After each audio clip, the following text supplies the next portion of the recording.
Hello, my dear student of standard 7th. Welcome back once again. And today we will continue with our chapter number 5, that is India's agriculture, industry and transportation. Well, students, हमने part 1 cover कर लिया है. This is the part 2. Part 1 we had already seen paddy, wheat, sorghum, millet, corn. हमने बहुत सारी चीज़ें देखी थी. Okay. Now this is the part 2. So without any delay, let's begin. Okay so you can see irrigation का अगर आप लोग मैप अच्छे से स्टडी करो तो you will find that just a minute you will find that India's map is given on the right side of your screen.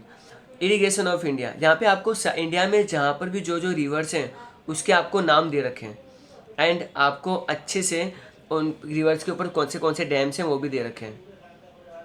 सो ये इतना क्लियर नहीं आ रहा है बट आप थोड़ा इजीली रीड कर सकते हो कि कहाँ कहाँ पे कौन सी रिवर फ्लो कर रही है. ओके, बिल्कुल नीचे से शुरुआत करें तो कावेरी रिवर है. उसके ऊपर जाएंगे तो you will find Krishna river, then you will find Godavari. ठीक है, यहाँ पे थोड़ा साइड में जाओगे उड़ीसा की तरफ तो Mahanadi. If you go in centre आपको नर्मदा एंड तापी रिवर मिलेगी, माही भी मिलेगी एंड साबरमती भी है. ठीक है, एंड गंगा, यमुना एंड ये 5 रिवर्स तो हम लोग पंजाब की जानते ही हैं. ठीक है, so this are the 5 rivers of Punjab. So ये हमारे आपको ये मैप अगर आप ड्रॉ करोगे तो ये आपके लिए एक वर्क है कि आपको ये मैप भी लिखना ही है. सो ड्रॉ करना है आपको, कोई भी प्रिंट आउट नहीं करेगा, सबको हाथ से ये रिवर्स ड्रॉ करनी है. Now irrigation. Monsoon in India is irregular and uncertain. India की बात करें तो इंडिया का जो मॉनसून है वो इरेगुलर है और कभी कभी बरसात आती है, कभी कभी नहीं आती है, कभी कभी इतनी ज़्यादा आ जाती है कि पूछो मत, फ्लड आ जाता है. ठीक है, तो इंडिया में रेनफॉल का कोई प्रॉपर स्ट्रक्चर है ही नहीं, कभी भी आती है और पता नहीं कितनी आती है. ठीक है, most of the state experience slanting rainfall in for a short period of time. तो बहुत बार तो लोगों को बरसात नहीं आती, ये भी प्रॉब्लम होती है. Due to the uncertain rainfall more than one crop is rarely grown in the entire portion of the land. India में सिर्फ कुछ ऐसे सिलेक्टेड एरिया है जहाँ पर पूरे साल में एक से ज़्यादा फसल ही ग्रो की जा सके. क्यों? क्योंकि इरीगेशन फैसिलिटी सब जगह अवेलेबल नहीं है. Hence to increase the agriculture production irrigation is necessary. अगर हमको सही में हमारा एग्रीकल्चर प्रोडक्शन बढ़ाना है तो हमको हमारे फार्मर्स को इरीगेशन फैसिलिटी प्रोवाइड करनी पड़ेगी. Most of the list of the dams are constructed on the main rivers are discuss they are useful. तो आप लोग ये सारे रिवर्स पे देख सकते हो कि कौन से डैम हैं. ओके, चलिए. Now should dam be built on river, do you agree, why और वाई नॉट. देखो, हमको नदियों पे डैम बनाने चाहिए. या तो आपका आंसर हाँ होगा या तो आपका आंसर ना होगा. येस और no it should be. But why it should be yes and why it should be no. Well, मैं दोनों एंगल से डिस्कस कर लेता हूँ, फिर आप लोग डिसाइड कर लेना येस बोलना चाहिए कि नो बोलना चाहिए. सिर्फ डैम बनाने से क्या होता है, रिवर का पानी हम लोग रोक लेते हैं. ठीक है, नदियों का पानी हम लोग कंट्रोल कर सकते हैं और आगे उसको ज़रूरत पड़ने पे यूज़ कर सकते हैं. पर कभी कभी क्या होता है उसमें उसका नुकसान क्या होता है, जब नदियाँ आती है तो साथ में सेडिमेंटेशन भी होता है. सेडिमेंटेशन क्या होता है, उसके साथ कंकर, पत्थर, कीचड़ भी आता है जो आगे जाके लैंड में एक तरह से डिपॉजिट हो जाता है और वो ज़मीन को फर्टाइल करता है. लेकिन जब डैम बनाएंगे तो आगे कोई सेडिमेंटेशन भी नहीं होगा और आगे कोई डिपोजिशन भी नहीं होगा. तो लैंड फिर लॉन्ग रन में क्या होगा, इतना फर्टाइल नहीं हो पाएगा. जबकि आप उसे हाइड्रो इलेक्ट्रिसिटी जनरेट कर सकते हो, आप पीने के पानी भी प्रोवाइड कर सकते हो. ओके, और कई बार यही डैम अगर उसको ठीक से मैनेज ना किया जाए तो इसकी वजह से फ्लड भी आ सकता है. वेल, एडवांटेज भी है, डिसएडवांटेज भी है, लेकिन comparing to the today's world उसके एडवांटेजेस ज़्यादा है. ओके, इमेजिन करो मई मंथ में बरसात नहीं आई और पानी कहीं पे अवेलेबल ही नहीं है, तब हमको ये डैम ही काम में आते हैं. Okay, now things to know. The length of the Indira canal is 9,425 kilometre. It is the longest canal project of the world. तो पूरी दुनिया में सबसे बड़ा जो लॉन्गेस्ट कैनाल प्रोजेक्ट है, that is called the Indira canal, जिसकी लेंथ है 9,425 kilometre long. It is because of the canal that the barren land of the Rajasthan has become fertile for farming. इसी कैनाल की वजह से जो गुजरात जो राजस्थान की जो बंजर सूखे जगह थी अब वहाँ पे भी खेती होने लगी है। तो आई कैन से कि ये अच्छी बात है। ओके, सो हमारा जो चैप्टर था उसका मेन टॉपिक था, उसके मेन तीन मेन टॉपिक थे। एग्रीकल्चर हम लोग कवर अप कर चुके हैं। Now we are moving for the industries. Okay, so industry हमारा सेकेंड पार्ट का जो मेन पर्पज था, that we are suppose to continue. Industry are classified into three types on the basis of the investment, number of employees and quantity of production। तो industry को हम लोग 3 हिस्सों में डिवाइड करेंगे। देर आर 3 टाइप्स, जिसमें से जो नंबर 1 है कि कितने पैसे डाल के आपने वो इंडस्ट्री को सेटअप किया है। कुछ इंडस्ट्री में तो आप बहुत कम पैसा डालोगे तो भी सेटअप करोगे, कुछ इंडस्ट्री में थोड़ा पैसा हमको डालना पड़ता है, एंड कुछ इंडस्ट्रीज में करोड़ ऑफ रुपीज़ लगते हैं। ओके, तो इंडस्ट्रीज एम्प्लॉयज़ के बेस पे, कुछ इंडस्ट्री में सिर्फ 8-10 एम्प्लॉय इनफ है, कुछ में तो 8-10 हज़ार की ज़रूरत पड़ती है, होता है ना। And even quantity of production, कितना आप प्रोड्यूस करते हो ये भी मैटर करता है। तो पहले हम लोग बात करेंगे कॉटेज इंडस्ट्री की। अब जब भी ये वर्ड सुनो कहीं पे भी कॉटेज इंडस्ट्री, तो मेक श्योर कि ये होता क्या है, पहले आप ये चीज़ें क्लियर कर लो। See, when the people making things at home, जब लोग है ना कुछ चीज़ें बनाते हैं वो भी अपने घर बैठे बैठे, and in which the investment is very low, जहाँ पे इन्वेस्टमेंट करने की ज़रूरत बहुत कम पड़ती है, very low, like the incense stick, papad, furniture, pickle etcetera is called the cottage industry. मतलब घर में आप लोग क्या क्या कर सकते हो, घर में आप लोग पापड़ बना सकते हो, अगरबत्ती बना सकते हो, इवन फर्नीचर बना सकते हो, है ना, अचार बना सकते हो। तो ये सब चीज़ें क्या होती है, घर पे बनाई जा सकती हैं, और इसको बनाने में इन्वेस्टमेंट भी बहुत कम होती है। से फॉर एग्जांपल दे रहा हूँ, मेरी मदर को अचार बनाना बहुत अच्छा आता है। मतलब मेरी मदर के हाथ से कोई अचार खाता है तो बोलता है वाह, आपको तो फैक्ट्री खोल लेनी चाहिए, और मेरी मदर ने सीरियसली ले भी लिया। अब उन्होंने क्या किया है कि एक प्लास्टिक का जो जार बनाती है उस कंपनी से कॉन्ट्रैक्ट कर लिया, और वो जार के ऊपर हमने चलो ठीक है, चलो आज था नामकरण कर देते हैं, 2020 अचार, ठीक है, 2020 अचार रख दिया हमने, और उसका हम लोग लेबलिंग कर दिया है, पेटेंट वेटेंट भी करवा लिया है। अब हमारे घर से वो बहुत सारे कैंस आ जाते हैं, उसमें हम लोग जार फिलअप करके अमेजोन पे हमने डाल दिया, तो जो भी हमारा ऑर्डर करता है उसको चला जाता है। वो लोगों को इतना पसंद में आया कि कुछ कंपनियों ने डायरेक्ट हमारे पास आके कॉन्ट्रैक्ट कर लिया कि आप हमको रोज़ के 1000 जार्स बना के दे सकते हो। तो ये घर पे, अब उसमें इन्वेस्टमेंट ही कितनी लगी आप बताओ, सिर्फ मुझे वो जार खरीदने के पैसे लगते हैं, है ना, और वो जो डिलीवरी करनी है बस उसका डिलीवरी वालों से कांटेक्ट करना है। तो इस तरह से हम लोगों ने क्या किया, बहुत कम पैसे में ही इंडस्ट्री शुरू कर दी, है ना। आप ऐसी बहुत सारी चीज़ें हैं जो आप लोग शुरू कर सकते हो। चलिए आगे बढ़ते हैं। And now small scale industry. Small scale industry, अब ये स्मॉल स्केल इंडस्ट्री क्या होता है? A small scale industry consist of the factory, some machinery, some worker in which investment is more than the cottage industry. In small scale industry, toys, TV, refrigerator, plastics items are made. So small scale industry में ऐसा होता है कि ये cottage industry थोड़ी बड़ी होती है। स्मॉल स्केल इंडस्ट्री में कुछ मशीनरी लगती है और कुछ वर्कर्स की भी ज़रूरत पड़ती है, और थोड़ा बहुत पैसा तो लगता ही है, बस ये थोड़ी कॉटेज इंडस्ट्री से बड़ी होती है। स्मॉल स्केल इंडस्ट्री की बात करें तो आपके टॉयस आ गए, टीवी आ गया, प्लास्टिक की चीज़ें आ गई, रेफ्रिजरेटर आ गई। वेल मैं अपनी रियल लाइफ एक्सपीरियंस शेयर करूँ तो मेरे घर के पास में एक जीन्स बनाने वाली फैक्ट्री है। अब जीन्स बनाने के लिए आपको कुछ मशीनरी की ज़रूरत पड़ती है, ठीक है। जीन्स वो लोग कैसे बनाते हैं, लेट मी टेल यू। वो एक टेम्पा मंगवाते हैं, और टेम्पे में बहुत बड़े बड़े रोल्स होते हैं जीन्स के। अब ना उनकी पहली मशीन जो होती है ना, वो होती है कटिंग सेक्शन। कटिंग सेक्शन में उनको जो जीन्स के जो डिजायर शेप्स होते हैं उसके हिसाब से कट करते हैं। अब वो भी लोग भी ध्यान रखते हैं कि जीन्स कितनी कमर वालों के लिए बनानी है। जैसे कि आपकी जो वेस्ट का साइज़ है वो 28 भी हो सकता है, 30 भी हो सकता है, इवन 36 भी हो सकता है। उसके हिसाब से वो लोग कटिंग सेक्शन में कट करते हैं। फिर आगे जाता है वो टेलरिंग सेक्शन में, जहाँ पे उसके अलग अलग पार्ट्स को टेलरिंग किया जाता है। ओके, फिर वो जहाँ पे जिप अटैच की जाती है, फिर जीन्स को बंद करने के लिए जो बटन होता है वो अटैच किया जाता है, ठीक है। फिर आगे आ जाता है पैकिंग डिपार्टमेंट, जहाँ पे जीन्स को पैक करके रख दिया जाता है, एंड फिर जो जैसे ऑर्डर आता है वो लोग सेंड कर देते हैं। तो यहाँ पे थोड़े वर्कर्स की भी ज़रूरत पड़ती है, and even you can say आपको बहुत ज़्यादा थोड़ा बहुत पैसा इन्वेस्ट तो करना ही पड़ता है, okay. But few lakhs rupees की ज़रूरत पड़ती है, बहुत करोड़ों रुपये में ज़्यादा आपको इन्वेस्टमेंट करने की ज़रूरत नहीं पड़ती है, ठीक है। लेकिन अगर आपको कार बनानी है, बाइक्स बनानी है, तो वो चीज़ें आप लोग घर पे नहीं बना सकते, क्योंकि उसका इंजन ही बहुत कॉम्प्लिकेटेड होता है। तो उसके लिए आपको चाहिए हैवी इंडस्ट्री, और उस इंडस्ट्री को इस्टेब्लिश करने के लिए 1-2 करोड़ नहीं, 15-20 हज़ार करोड़ समथिंग, इतना अमाउंट चाहिए। तो वो क्या हम लोग जेब में लेके घूमते हैं? नहीं, उसके लिए चाहिए heavy industry.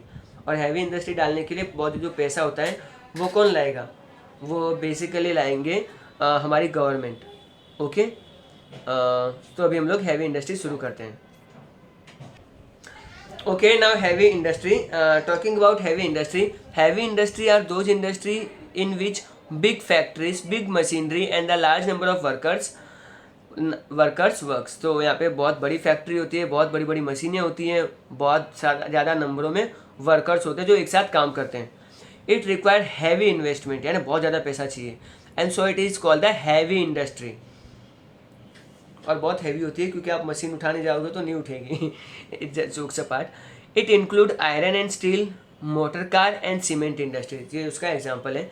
Let us know about the different industries. तो देखिए, आपको जो मैप देखने को मिल रहा है, इस मैप में आप लोग देख सकते हो कॉटेज इंडस्ट्री। तो कॉटेज इंडस्ट्री आप गुजरात में देख सकते हो, ओके। मैं आई थिंक अपना मार्कर ऑन कर लूँ। कश्मीर में तो कुछ होता नहीं है, पंजाब में मुश्किल से आपको वुलन मिलेगा, ठीक है।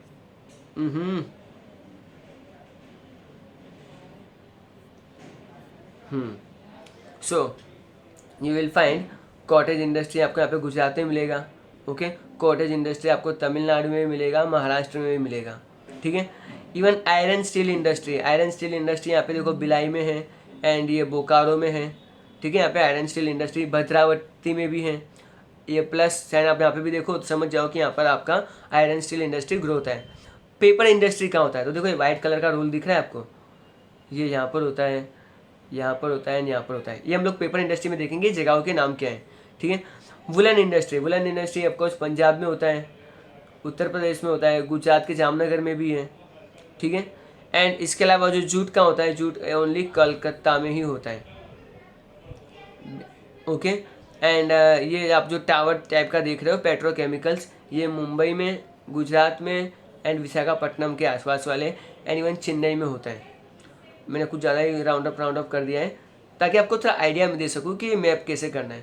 आपने एक मैप पहले ही एग्रीकल्चर वाला पार्ट 1 में देख लिया है ना, पार्ट 2 में इंडस्ट्रियल वाला मैप आपको ड्रॉ करना है मीन्स आपको मैप लाना है। पहली बात तो मैप आप लोग ड्रॉ नहीं करोगे, मैप तैयार मार्केट में 1-2 रुपये का मिलता है, परचेस कर लेना, इतनी भी कोई कंजूसी दिखाने की ज़रूरत नहीं है। फिर आपको मैप में ये टेबल बनाना है, टेबल बनाना ज़रूरी है, एंड टेबल में जो चीज़ें जहाँ जहाँ दी गई है आप पर्टिकुलर मार्किंग करोगे। आप ना गुजरात और महाराष्ट्र को लेकर थोड़ा केयरफुल रहना, क्योंकि यहाँ पर कम जगह में बहुत सारी चीज़ें होती हैं और इसलिए तो ये स्टेट इतने आगे हैं, ठीक है। चलो आगे बढ़ते हैं। Now cotton clothes industry. अभी आपने मैप स्टडी कर लिया है तो आई थिंक आपको पता चल ही गया होगा कि कॉटन क्लोथ्स कहाँ पे ग्रो होते हैं। What is required for the cotton clothes. Cotton clothes के लिए क्या चाहिए? ऑफकोर्स कॉटन का प्लांट चाहिए, कॉटन आएगा तो ही तो कॉटन के क्लोथ्स बनेंगी ना। The cultivation of the which crop lead to the development of the cottage industry. हाँ, हम लोग वीट ग्रो करेंगे और कॉटेज इंडस्ट्री डेवलप हो जाएगी। मतलब कोई तो कॉमन सेंस वाले क्वेश्चन पूछो। ऑफकोर्स कॉटेज इंडस्ट्री होगी, कॉटन ग्रो होगा तो ही तो कॉटेज इंडस्ट्री इतनी आगे बढ़ेगी। Cotton textile industry are developed in India in Ahmedabad, Surat, Mumbai and Coimbatore. तो आपको ये जगहों के नाम याद रखने हैं, ठीक है। यहाँ पे कॉटेज इंडस्ट्री बहुत ज़्यादा अमाउंट में है। Now talking about the next industry, पहले हम लोग ऊपर थिंग्स टू नो पढ़ लेते हैं। Fort Gloster was the first cotton textile mill setup in the Kolkata 1818 सी। तो 1818 यानी आज से कुछ 202 साल पहले, 202 ईयर्स बिफोर, पहली कॉटन टेक्सटाइल इंडस्ट्री इंडिया में सेटअप हुई थी by the Fort Gloster.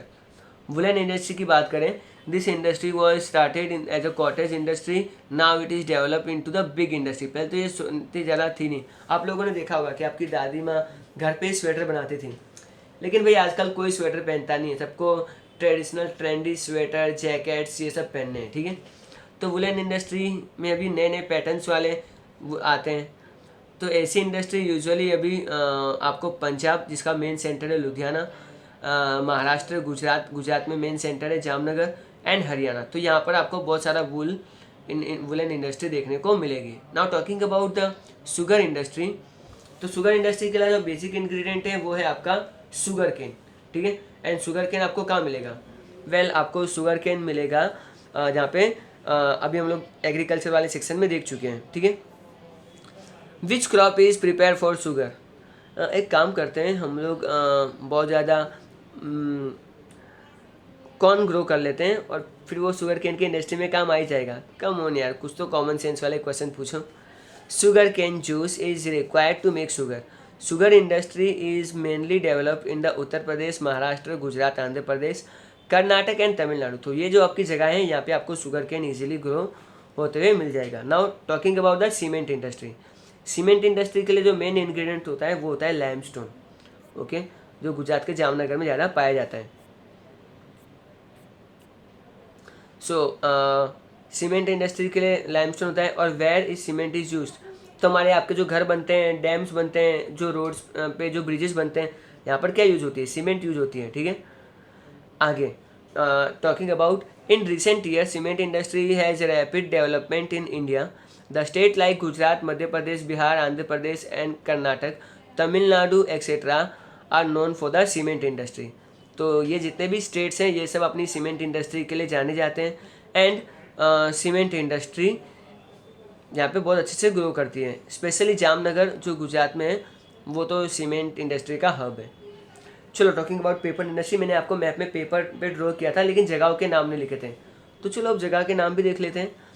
Paper is use in daily in by everyone. हम सभी लोग पेपर का इस्तेमाल करते ही हैं, ओके। स्टूडेंट तो करते ही हैं नोटबुक में, कुछ लोग नोट्स लिखने में, ठीक है। हर जगह पेपर का यूज़ होता ही है। In India the paper mills are situated in West Bengal, Uttar Pradesh, Maharashtra, Tamil Nadu and Gujarat. Paper is use in the news paper are made in the Nepanagar, Madhya Pradesh. तो मध्य प्रदेश के नेपानगर में वो पेपर बनाया जाता है जिसका हम लोग न्यूज़पेपर में इस्तेमाल करते हैं। The currency note paper is made at the Hoshangabad in the Dewas. तो देवास एंड होशंगाबाद ऐसी जगह है जहाँ पे हमारे आपके जो वॉलेट में जो पैसे रखे होते हैं, 100 के नोट, 200 के नोट, 500 इवन 2000 का नोट, तो ये सारा currency paper Dewas and Hoshangabad में बनते हैं, ओके। और भी बहुत सारे सेंटर हैं मगर इन लोगों ने सिर्फ ये दो ही डिस्कस किए हैं। Now iron and steel industry. Talking about iron and steel industry, from the small nail to huge machinery, there spare parts, everything is made by the iron and steel industry. Iron and steel industry में से हम लोग बहुत सारी चीज़ें बनाते हैं। Even एक छोटी सी जो नेल्स होती है, जो खिल्ली होती है, जो हम लोग ठोक ठोक के दीवारों में कुछ लटकाने के लिए लगाते हैं, वहाँ से लेकर जो बड़ी बड़ी मशीनें होती हैं जो कार बनाने के काम आती हैं, बहुत सारे पार्ट्स बनाने के काम आती हैं, वो सब कुछ आयरन स्टील इंडस्ट्री में कवर होता है। अब ये कहाँ कहाँ पर है, let us see, things to know में।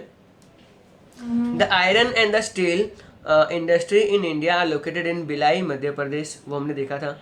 बोकारो, बिहार, ये भी हमने देखा था। भद्रावती, कर्नाटक, ये भी हमने देखा था। जमशेदपुर, झारखंड, तो झारखंड में जमशेदपुर जगह नाम की जगह है जहाँ पर आयरन स्टील इंडस्ट्री है। Jamshedji Tata is known as the father of the iron and steel industry. See आप लोगों ने रतन टाटा का नाम तो सुना होगा, बराबर। एंड इनके जो ग्रेट ग्रेट दादाजी थे जिनका नाम था जमशेदजी टाटा, इन्होंने आयरन स्टील इंडस्ट्री इस्टेब्लिश की थी और उनके नाम पर ही शहर का नाम जमशेदपुर पड़ा, ठीक है। Now we are talking about the jute industry. So jute industry जो वेस्ट बंगाल में ज़्यादा है, तो जूट से इंडस्ट्री में क्या क्या बनता है, jute cloth, gunny bag, jute bag, ये सब चीज़ें बनती हैं made from the jute fibre. Nowadays demand of the gunny bags and jute bags have reduce. क्यों? क्योंकि in its place bag made from the artificial fibre are in demand. Plastic के जो bags आते हैं जो हम लोग use करते हैं वो आजकल ज़्यादा डिमांड में है, ठीक है। Where are the jute industry located, find out from the map and write. तो ये काम मैं आप पे छोड़ता हूँ, okay. I have full faith in you कि आप लोग इसे ढूंढ लोगे। चलिए, एंड द लास्ट स्लाइड, क्योंकि इसके बाद वाली स्लाइड में कुछ ज़्यादा है नहीं। Petrol chemical industry. So mineral oil extracted from the interior of the earth. There are many components of mineral oil and different components is separated from its purification get kerosene, diesel and petrol, tar and coal. तो petrol से बहुत सारी चीज़ें बनती है जो ज़मीन में से हम लोग निकालते हैं, इसको प्यूरिफिकेशन करने के बाद इसमें केरोसिन, डीजल, पेट्रोल, ये सब चीज़ें मिलती हैं। This types of this industry developed on mineral oil. The refineries in Vadodara, Jamnagar, Mumbai, Visakhapatnam, Chennai etcetera purify the mineral oil. आपको मैंने टावर दिखाए थे ना मैप में, वो सब इसमें आ जाते हैं, ठीक है। एंड ये सब जगहों पे यहाँ पर आपकी पेट्रोकेमिकल इंडस्ट्री, जहाँ पे ये मतलब ज़मीन में से जो ऑयल निकालते हैं ना वो क्रूड ऑयल होता है, उसको हम लोग डायरेक्टली यूज़ नहीं करते हैं, उसको फ्रैक्शन डिस्टिलेशन प्रोसेस के थ्रू निकाला जाता है एंड तब उसको प्यूरीफाई किया जाता है, जहाँ से आपको केरोसिन, डीजल, पेट्रोल, कोल, ये सब, टार, ये सब मिलता है। इवन गैस भी बनती है। The dyeing in the pharmaceutical industry are the parts of the petrochemical industry. Various chemical industry like soda ash, petrochemical, etc. produce as a part of the dyeing and the pharmaceutical industry. Today, chemical industry are used more in agriculture. Chemical fertilizer factories are located at the Kolol, Vadodara, Sindri, Mumbai, Gorakhpur and Durgapur. तो इनका बहुत जगहों पे इस्तेमाल होता है, दवाइयों में इस्तेमाल होता है, डाइंग इंडस्ट्री में यूज़ होता है, ठीक है। अलग अलग केमिकल्स बनाने में इसका इस्तेमाल किया जाता है एंड इवन दवाइयों में तो होता ही है। केमिकल पेट्रोकेमिकल इंडस्ट्री के आपको बहुत सारी जो फैक्ट्रीज है वो आपको कलोल, वडोदरा, सिंडरी, मुंबई, गोरखपुर और दुर्गापुर में देखने को मिलेगा। Dear children, fill in the table given and with the informed provided in the lesson and also add extra information if you can. तो कौन सी इंडस्ट्री जो एग्रीकल्चर पर डिपेंड रहती है, कौन सी इंडस्ट्री है जो मिनरल्स पे डिपेंड रहती है, और कौन सी इंडस्ट्री जो फॉरेस्ट पे डिपेंड करती है। आपको यहाँ पे अपने जनरल नॉलेज पे से आपको ये डेटा फिलअप करना है, ठीक है। Transportation of India, well it is a part of the okay, ये हमारे नेक्स्ट जो पार्ट होगा, थर्ड पार्ट होगा, ये उसका पार्ट रहेगा, ठीक है। आई होप आपको ये लेक्चर अच्छा लगा होगा, ठीक है। And so you guys are amazing, keep learning, keep watching. Bye everyone, and at last, thanks for listening.